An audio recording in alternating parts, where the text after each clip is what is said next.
This is episode 242 of the Focused Mindset Podcast. And today we're going to talk about the unique relationship between your mindset and your thoughts and hope talk, and really the science of hope. So let's get going.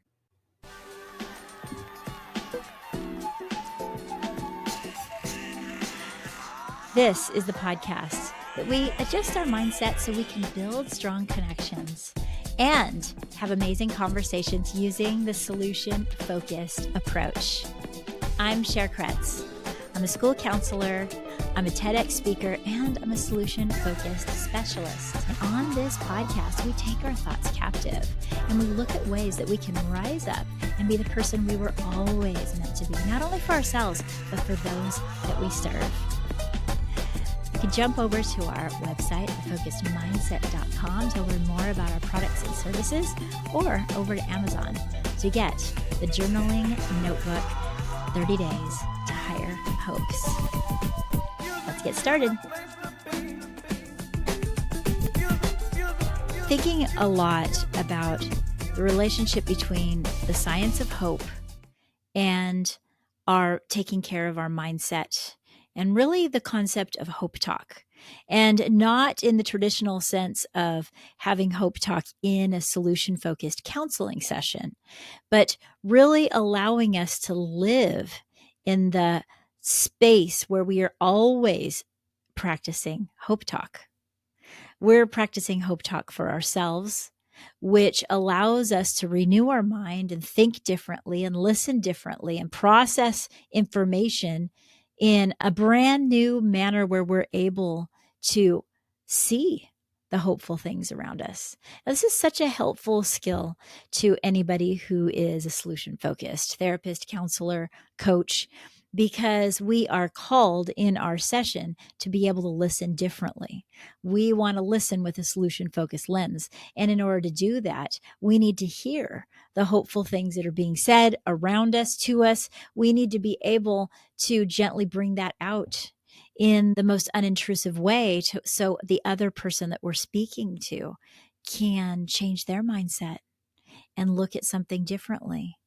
And then they can see a hopeful pathway towards a brighter future, because we're able to notice something that they said that they may not even notice, that's an exception to the problems that they're facing, and then highlight it, and then allow them to highlight it. And that alone cultivates more hope in their life. We're trying to be able to level up their life to have better well-being. And the way that we do that is by utilizing the power of the science of hope when we're experiencing hope through our actions. Hope begots hope. When somebody sees a little bit of hope, then they know that there's a little bit more hope that's to come. So it is important for us to be able to have that kind of listening. And how can we do that if we don't train our minds? I don't think that we're most effective when we just wait for the times when we're in the middle of a coaching conversation or a counseling conversation to be able to do that. We're most helpful when we are training our minds on the daily, every single day, that we're looking at things differently. And I've been practicing that a lot. Over the last month, I've been speaking and then traveling. While I'm not on the microphone and doing a podcast, how can I train my mind to be able to see hope around me even more clearly? And what stories can I find around me that I might share on my podcast or in a blog or wherever? And that curiosity carried me. Now, when I was out on my adventures, one thing I did was I held an interview with somebody that's been in the armed forces, a man that's been doing amazing work in the forces, where he was willing to sit down with me and talk to me about the important subject of mental health amongst people that are doing the hardest jobs, and really the subject of suicide and suicidal ideation. So Michael Mushong is going to be actually doing an interview with me. You'll get to see it live on location rather than Zooming in. we want to pave the way for that podcast to talk about the importance of our mindset and how we really do need to think about what we're thinking about. And if we are thinking constantly about the fear and the doubt and the worry and the things that might happen, many times those exact things are the things that drag us down, and then they're never ever based in real truth. That's not to say that terrible things don't happen, because they certainly do. In our world in the last week, not only did we think about 9/11, but then we had another school shooting, which was just a terrible thing to process. And then after that, we had Charlie Kirk be assassinated. It just, things felt heavy. Things felt real. Now, I watched, like the world did, at how people reacted to that. And it was very interesting to see that even in the midst of these tragedies, people came together rather than apart. Some people did that. And so to have a hope-centered mindset, to be able to look at our mind and what we're thinking about, does not mean that the tragedies of life are not going to occur. They will. But even in those spaces, we have a responsibility to think about our mindset and think about what we're pondering and what we're focusing on and what we're putting our energy into. How long we spend with negativity or just thoughts that are completely useless. How long do we dwell on those things? When do we choose to then turn the corner? These are things that I believe happen when we realize the importance of us regularly and every day looking at how we're thinking and being able to renew it. And now not allowing us to be complacent and not allowing us to take our thoughts and just be like, well, whatever we're thinking. We can't help it. Now we're in this place and it's just the way that it is. I don't believe that is the way that we train our minds to be hopeful, and definitely not the way that we level up in life. I believe that we can find hope. We can find hope even through our trauma, through tragedy, through the good and the bad. We can say, even in that, allow my mind to look at what's actually real. And then I'm going to choose the steps that I'm going to take forward deliberately and effectively and rooted in what I truly believe in and what I truly care about. For me, it's love, it's joy, it's peace. And that's the space that I want to be in. I want to make people happy. I want to make people smile.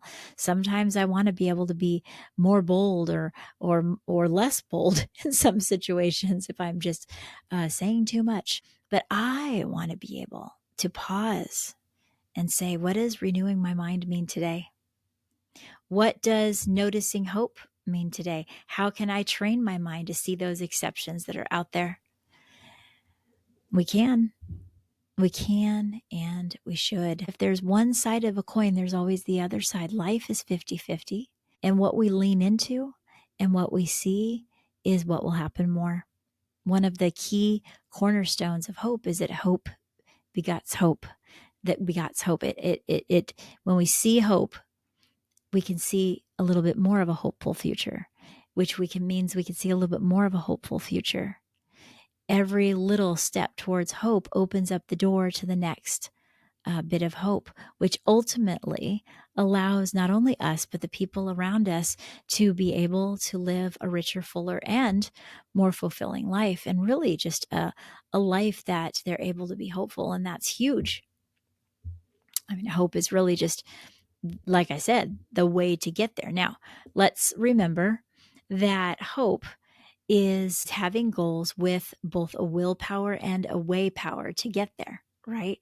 So goals are important, but if they're not real to you and personal to you, then they won't get us anywhere. Now, keep in mind that we are setting goals for ourselves every single day, like whether it just be that we're going to be getting to work today, or whether it's going to be that this is our rest day and we're doing nothing. We're setting many little goals. Look, these type of things that happen in our mind, we need to realize that they happen, but then bring it to a more deliberate space. And goals are part of what's needed to be able to have hope, but it's not all that's needed to have hope, right? Because the other part of the science of hope is the willpower and the way power. Now, the way forward is the pathways, and pathways forward we can help illuminate through taking action. But before that, we need a willpower to even just do it. Really, we need to renew every single day. Willpower, like we talked about a few weeks ago, maybe a little over a month ago now on our podcast, we talked about willpower and how it's something that we need to continue to renew and continue to feed into in order to be refreshed, in order to see the pathways forward. And you know what? That happens when we renew our mind. It happens when we care about our thoughts. We care so much about our own thoughts that we're now looking through a lens of possibility and through a lens of growth and through a lens of that I am going to learn from this. I'm going to learn from this. I'm going to grow from this. The person that I'm helping right now is going to learn from this and grow from this. And I believe it. And I'm going to look for it. And I'm going to notice it. Now, in my adventures and travels in the last few weeks, I found hope in some of the places that I didn't expect. Come to find out, was in our taxi rides. At one point, my husband and I jumped in an Uber in Mykonos, actually, and we jumped in, and there was this lady that looked like she was maybe in her 30s, and she was telling us what we needed to do. And then I thought I'd ask her some questions about the island and what she thought about it. And come to find out, she said that she grew up there from the time when she was very little, and that she had spent some time, I think a period of 10 years in Athens, and she just kind of was talking to us. And somehow within that conversation, she mentioned that she recently went through a really tough divorce. And you could tell that it was heavy and it was a lot for her to go through. And I asked a question. I said, who did you have around you at that time? Do you have family? Who do you have? And she said, yeah, I have family. I have my mom, but I also have my dog. And everything in herself changed when she talked about that dog. She said, dogs, I think sometimes better companion than humans because they know how you feel. She said, when I was going through my divorce, that dog knew how I felt, and that dog was right beside me. He knew that I was going to cry before I even cried. And I said, dogs are so intuitive. I just noticed how she was talking about that animal. That was a moment that she was sharing where she found hope, where she found actionable hope, was to come home at night and be with that dog. And she talked about how it was a rescue dog. And she ended up showing us a picture of this lab looking black dog that it was great. It was a moment, because this woman had been through some ups and downs of life, and there she was, and on the island that she's grown up in. And then she had the opportunity to share with us a moment of hope, and we're just leaning into that for a moment. I guess I could have been like, oh, that divorce must have been tough. Ugh, no, that's exactly the opposite of what I want to cultivate. I wanted to find out what brought hope into this person's life. And I didn't know if I was going to find out or not, but man, in that moment when she talked about her dog, it was a moment for me. It was a moment that, even though it had nothing to do with me and my own emotions, it gave me a smile in that moment that I needed. Do you ever have moments that just pass you by where there's hope? There's hope in a person's eyes. There's hope in their actions. I invite you to pause and notice it. Make it bright in your life. Make it so bright and big that it's the thing that you remember in that conversation. The other details are important, but you remember that moment of hope. I have some ways that you can do that I'm going to share with you in a couple of minutes. Another time, I told you there was more than one, that we were in a taxi. This one was actually a van that had three different couples that were going to different places. And the driver was very talkative. Man, he just you could tell he just loved diving in and finding out where the people are from, that he was driving from here to there. And he joked around about us being from Washington, being from the United States, that he knew, some stuff that he had to mention. And then he turned to the couple that was sitting closest to him, and he said, "Where are you guys from?" And they said, "We're from Libya." And immediately he said, "Oh, with the bad things going on there. Oh, how is it?" And the guy said, "It's our home," some type of light comment. And he came back with, "Well, with everything there, it's got to be bad." Now, I don't know what he's referring to. I really don't. But I'll tell you one thing. That man from Libya and his wife, they didn't lean into that negativity and that rhetoric and that tone at all. He said, "I think things are getting better every day." He said, "Especially lately, things have gotten better and better every day." He said, "We enjoy our life. We're enjoying it." And he said, "Well, better, but it's still bad." And then he just kind of said firmly, "Things are getting better and better every day." And I'm hearing him say that like multiple times to this man. And I noticed that this was him sharing hope. This was him not gossiping or talking bad about the things that might be going wrong, not even acknowledging or allowing that man to continue with that. Now, I could tell that the driver didn't change his attitude at all. He was very stuck and fixed in his mindset. And he was like, "Oh, yeah, it's still bad." But no, that couple doesn't see their home like that. They see their home as a place that's getting better and better every day. And they're noticing that positive change in their world where they live. And I was so thankful to be able to be a part of the fly on the wall, listen to that conversation. I was so thankful to watch how that interaction was and the difference in somebody who was looking and taking a spin of negativity on their in the conversation, and watching somebody that could have handled it many different ways, taking a walk towards hopeful conversation, hope talk right there in front of me. I noticed it. There are times when we can notice hope talk around us in the most unexpected places, the most unexpected events. If we don't look for it, not if we are not taking our own mind in check and deciding on purpose deliberately, what are we going to look for? What are we going to focus on?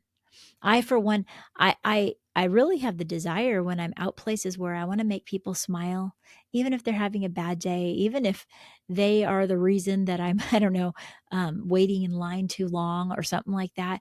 When I get to the front of that line, I'd rather help that person have a good day.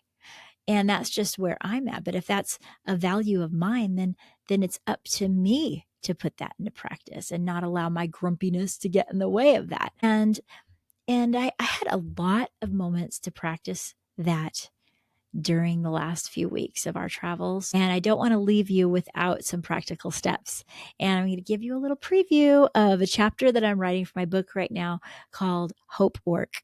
And I believe that it's the most effective way for us to correct our mind and renew our mind every day and make sure that we are taking our own thoughts captive, to train our own mind to be able to see the things that are out there that's going well. And partly for our conversations that we have with clients, if you're in the mental health field, but partly just because that is a great way to live. It's the way we're called to live, the way we should live. Now, what is this concept? Well, um, it's a matter of getting a spreadsheet. You could use a Google Sheets like I do, and choosing every single day to write just a little bit. We're not talking a big old journal. I still do believe in longer journaling, but writing something every day that you saw that was a picture of hope, something hopeful. Every single day seems like a lot, but we all have a moment. We all have a moment that we can just stop. My sheets are even on my phone, so I can easily just stop and be like, a moment of hope. If I see it, I want to notice it and I want to write it down. Now, in the book Hope Rising, the authors talk about a camp that they do with kids. And at the end, they have a bonfire of every day they have a bonfire, and they have everyone share where they saw hope. And that part of the book is partly what inspired this daily conviction of action that I do. And in the book, they talk about how these are people that they're bringing there that have all been through some type of tragedy, problem. They're bringing those people that need it the most there, right? That's this type of hope camp that it is. It's not just, a success camp here. They're bringing the ones that have been through it, and they're challenging them to look for hope. The very first thing, what do they want them to do? They want them to use their eyes differently and see differently and listen differently. And I can imagine that the first day that they do this is very uncomfortable for the kids in that camp. And I can imagine that maybe they hear very elementary things like maybe, oh, well, I saw a butterfly and it brought me hope, or I don't know, I saw somebody help somebody. But I can imagine that as the days go on in that camp, it becomes bigger, more personal. Their ability to see hope grows. Their capacity to understand that wisdom begins to flourish. And I bet you also through that community effort of listening to other people and the examples that they heard, they're like, wow, that is hope. I can't believe that they saw that. Wait, I was in that moment too. I saw that. Maybe even they share hope that they saw in somebody right there. And that is how it grows. That's how it grows. And I thought we can do that for ourselves every single day through this practice of hope work. Now, for me, I have 3 columns, and it's what I suggest in the hope work of 3 different columns on the spreadsheet. The first is something story worthy, something worthy of a story. And the reason why I have that is because of the book Story Worthy that I read a while back, where he talks about having daily homework, which is what? Sharing a story every day that you saw, sharing something that was worthy of retelling. And I began doing that years ago. And it's been so amazing to be able to look back and see all of these stories that I'm like, oh, I would have forgot about that. I'm so glad I captured that silly little moment in the car while we were singing, or a little joyful thing that happened. And then I add to it, like I said, a column for the story.